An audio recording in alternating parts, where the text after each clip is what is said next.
Дараагаар бол дэлхийн ялгаас ихтэй боловч дэлхийн ялгаас нэг үстэй байдаг учраас хамтар шаардлага хийгдсэн. За харилцан ялгаас өгсөн байна.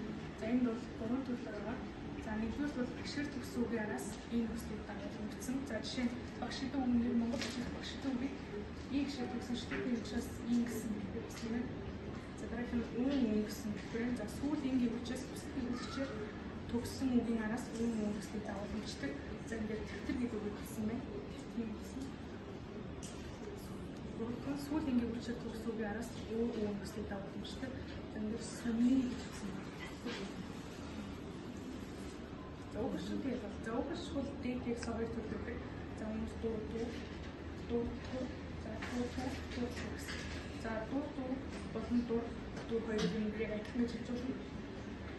За ихшэр төгссөн буюу мөн намдан буюу зөөрөн төгссөн үгийн араас дээгс үслийг дагуулдаг чинь багш гээд ийм шиг төгссөн багш сонин гээд ийм шиг сонин гэсэн байна. За дараа нь дэвтэр буюу гатуу дэвсгэр энэ дэвтэр төгссөн байна. Дэвтэр төгссөн байна.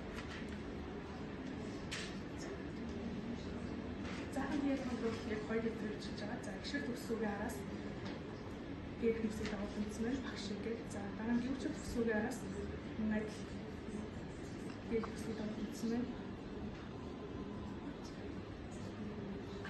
Бол нэг л янзаар бичдэг. Үеийн төсөл харилцахгүй шууд бичин. За энэ дээр бол тайлбарыг хийж бодож байна.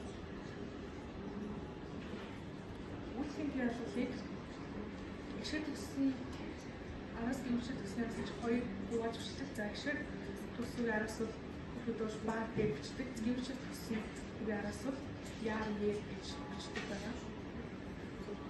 За хамтрахын ялгыг бол ганцхан янзаар бичдэг. Тэгэхээр амьд үеийн төсөл харилцахгүй бүгэн дагуулдаг бичдэг.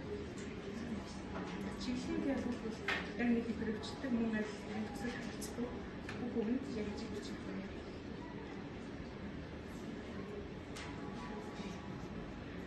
За асуулт ажил болгоод дөрвөн үг бичиж Монгол цэрэг нохой далай гэсэн дөрвөн үг бичиж